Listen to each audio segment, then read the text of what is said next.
Salut à toutes et à tous et bienvenue sur ma chaîne. Aujourd'hui j'avais envie de partager avec vous mes 5 meilleures lectures de 2018. On est en février, j'ai encore le temps de faire une mini rétrospective et après on arrête de faire des rétrospectives. J'avais envie de lire 50 livres en 2018, ça n'est pas arrivé parce que voilà, j'ai pas assez de temps pour lire et en plus j'ai vraiment un goût très prononcé pour les pavés. Du coup 50 livres c'est très difficile à réaliser pour moi, en tout cas toujours. J'ai 5 lectures à vous partager, plus 2 que j'ai vraiment pas aimé et que je vous déconseille pour le coup. Donc je vais commencer tout de suite. Le premier livre dont j'avais envie de vous parler, c'est vraiment ma meilleure lecture de 2018 sans hésiter et l'une des meilleures lectures que j'ai pu faire dans ma vie en fait. Il s'agit de Les 5 regrets des personnes en fin de vie de Bronnie Ware. Donc ce livre, je l'ai vu dans une vidéo de Georgia Secret, qui partageait les livres qui avaient un peu changé sa vie. J'ai trouvé dans la section, réincarnation du Gibert ésotérique à Paris. Donc bon voilà, ça n'a rien à voir avec la réincarnation pour le coup, mais bon bref. En fait il s'agit de Bronnie Ware qui est une infirmière en soins palliatifs et du coup qui a accompagné plusieurs personnes vers les derniers jours de leur vie en fait, tout simplement. Bronnie a relevé 5 regrets qui revenaient très régulièrement en fait et les a mis dans un bouquin. J'ai aimé ce livre parce que c'est un peu la base du développement personnel, de ce qui est important en fait dans la vie pour entre guillemets être heureux, j'imagine. Et j'ai également beaucoup aimé ce livre et sa manière d'aborder le sujet de la mort. En fait, elle souligne dans ce livre que la mort, c'est pas un sujet qu'on aborde beaucoup dans les sociétés occidentales parce qu'on en a certainement un peu peur. Et du coup, elle aborde le sujet de manière très simple, de manière très sincère. J'ai également beaucoup aimé l'auteur, je me suis vraiment attachée à elle, à sa bienveillance, à sa sincérité. Et ce livre m'a énormément touchée. Et elle a su en plus ramener un petit peu d'humour aussi dans sa manière d'écrire. Donc on a un petit peu ri, on a un peu pleuré aussi. Enfin en tout cas j'ai ri et j'ai un peu pleuré aussi. Et c'est vraiment un livre qui est juste très beau. Et en plus qui est arrivé à une période dans ma vie où vraiment j'en avais besoin. Il est vraiment arrivé à point nommé. Donc vraiment je vous conseille cette lecture même si le développement personnel c'est pas votre truc, c'est pas le genre de bouquin vers lequel vous iriez à la base, vraiment je vous conseille de vous le procurer. Le deuxième livre, je l'ai aussi découvert sur une chaîne YouTube, pour le coup je l'ai découvert sur la chaîne de Solange te parle. Je regarde beaucoup ses bilans Q, ses bilans culturels. Elle parlait de ce livre, donc de Eat, Pray, Love de Elizabeth Gilbert. Et j'avais beaucoup de préjugés sur ce livre au départ. Je me disais que c'était certainement très niais, très futile, trop léger. Et en fait pas du tout, j'ai vraiment aimé ce bouquin. En fait c'est un récit qui est inspiré d'un moment de sa vie où elle a quitté un mariage dans lequel elle était très mal, et elle a quitté une vie en général dans laquelle elle était très mal pour partir en voyage pendant 9 mois je crois. C'était 3 mois en Italie, 3 mois en Inde, 3 mois en Indonésie. Et vraiment dans ce livre, ce qui transparaît, c'est vraiment sa relation en fait avec elle-même. Le fait d'apprendre à se pardonner, le fait d'apprendre à s'écouter, le fait d'apprendre à être indulgent avec soi-même et le fait d'apprendre à se connaître soi-même en fait, tout simplement.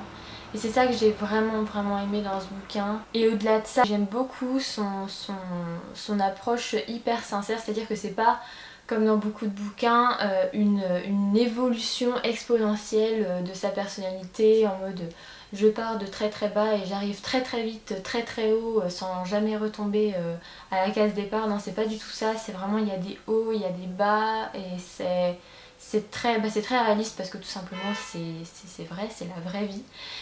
Et du coup j'ai vraiment aimé, j'ai vraiment aimé aussi la manière dont elle écrit. Donc moi je l'ai lu en anglais, j'ai pas l'habitude de lire énormément en anglais et pourtant c'était hyper abordable, c'est assez facile à lire, je le conseille vraiment en anglais pour le coup parce que je pense que c'est important d'avoir son écriture à elle vraiment. Donc si vous sentez, allez-y, il n'est pas du tout compliqué, à lire.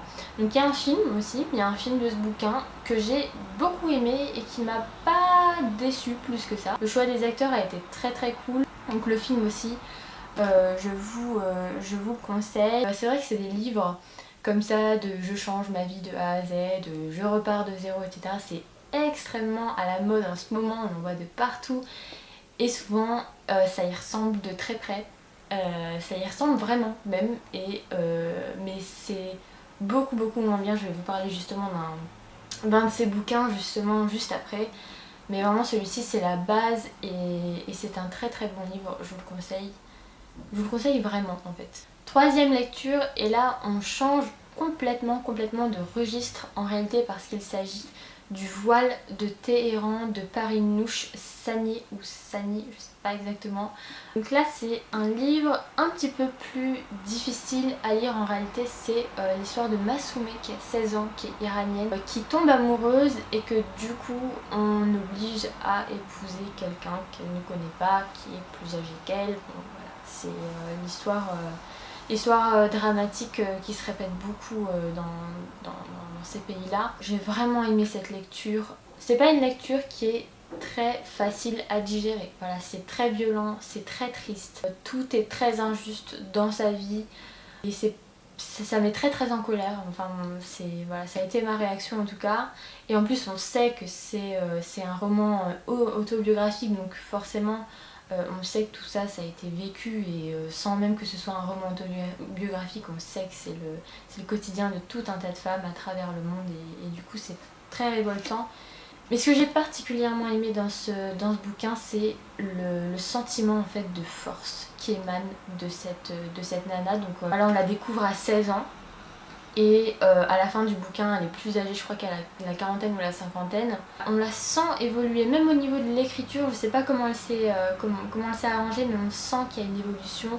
Et on sent combien, même si elle est victime d'un système qui est complètement injuste, on sent qu'elle se bat, quoi, qu'elle arrête jamais de se battre pour apprendre à lire, pour aller faire ses études, pour devenir quelqu'un d'instruit, pour nourrir ses enfants.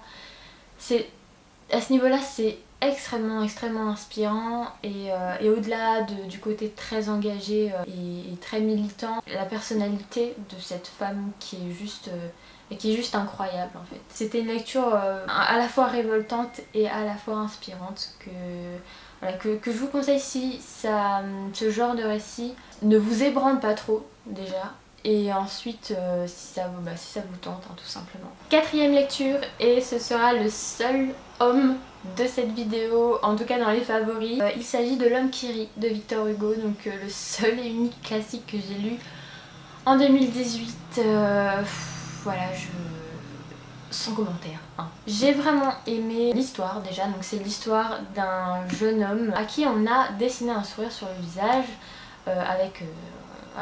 par chirurgie on va dire, et du coup il se retrouve à être élevé par un médecin, par une sorte de médecin, et à faire des spectacles avec lui et une autre petite fille qu'il a recueillie. Et j'ai vraiment aimé cette lecture. Déjà le récit, l'histoire, la trame était super. Et je me suis rappelé en fait à quel point j'adore Victor Hugo. C'est un truc de malade, c'est vraiment l'un de mes auteurs préférés en classique.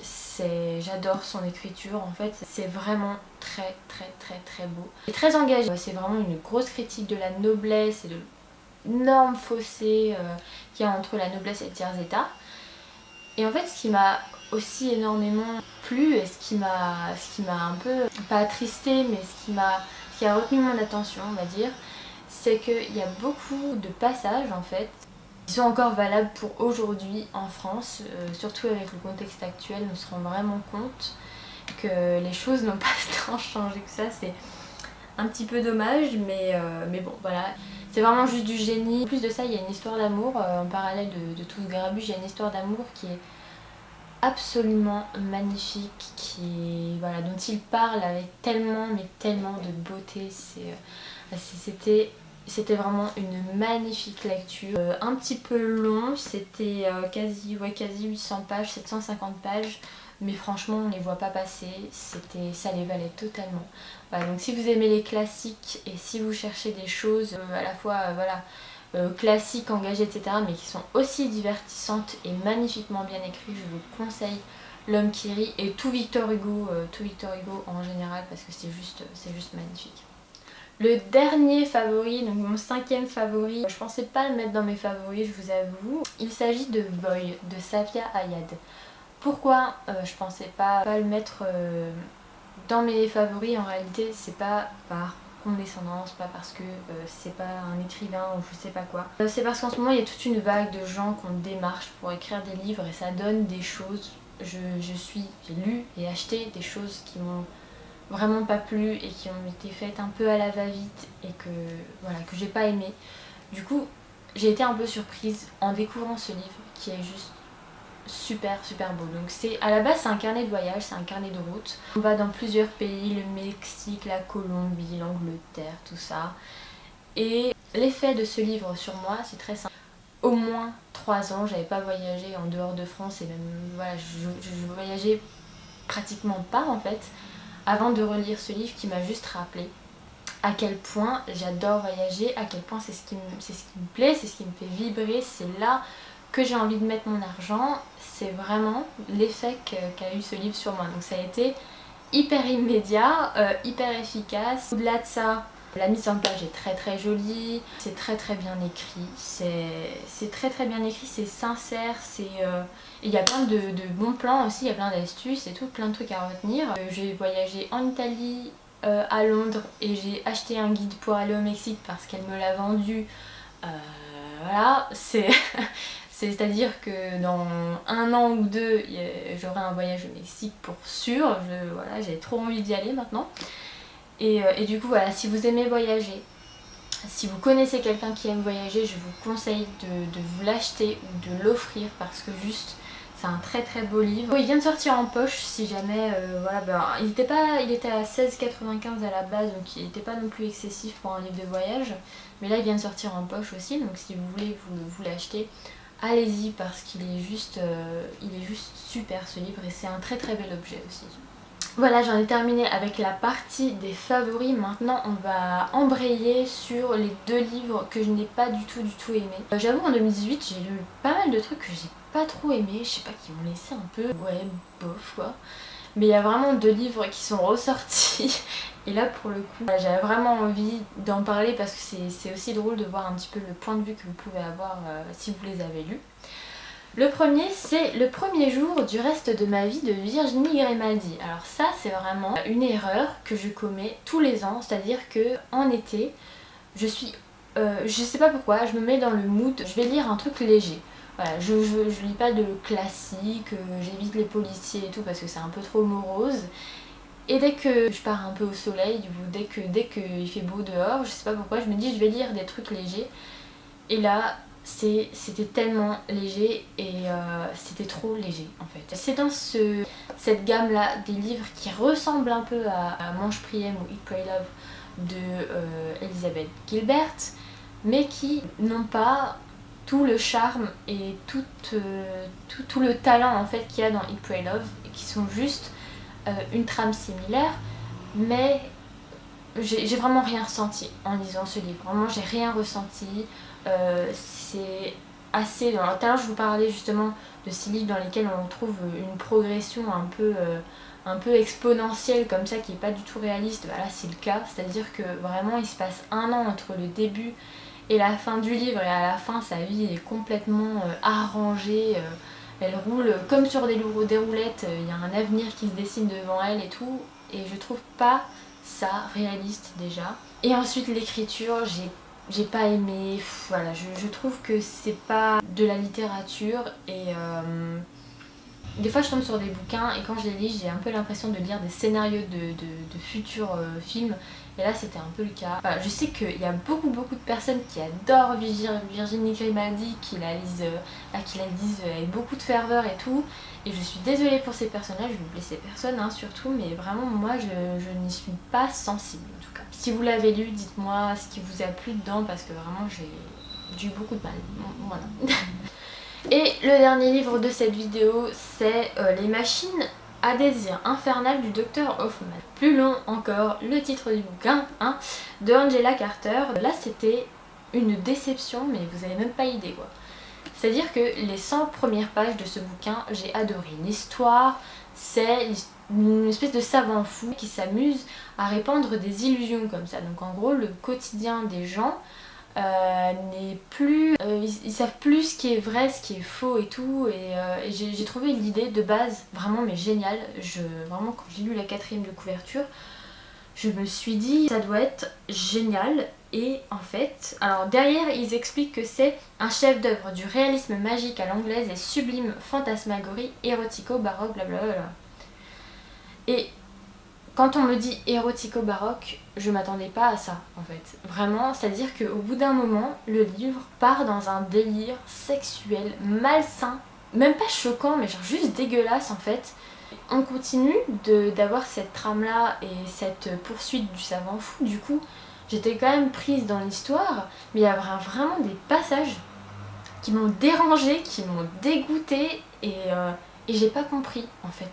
J'ai pas compris ce que ça venait foutre là. Ça a vraiment gâché ma lecture.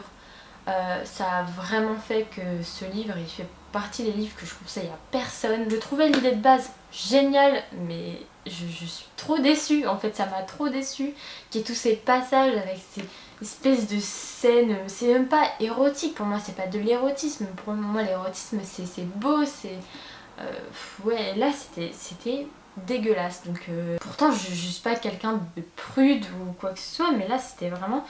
ouais, c'est du sexe avec de la violence et des trucs sombres, et vraiment ça m'a gâché ma lecture, mais vous n'avez pas idée. J'ai pas compris l'intention de l'auteur, j'ai pas compris ce que ça voulait dire, et j'ai été super déçue. Et s'il y a des gens, surtout, voilà, c'est ça que je voulais dire, s'il y a des gens dehors qui l'ont lu, s'il vous plaît, mais dites-moi, et qui l'ont apprécié, dites-moi pourquoi vous l'avez apprécié et comment vous avez vécu ces scènes qui sont, mais enfin pour moi c'était vraiment horrible quoi. Voilà, j'en ai terminé avec cette petite vidéo, j'espère que ça vous aura inspiré. Je sais que c'est un peu difficile parfois, on a toujours des moments où on ne sait plus quoi lire, donc j'espère que ça vous aura inspiré dans ce sens là. Et pour ma part, je vous dis à la prochaine, ciao.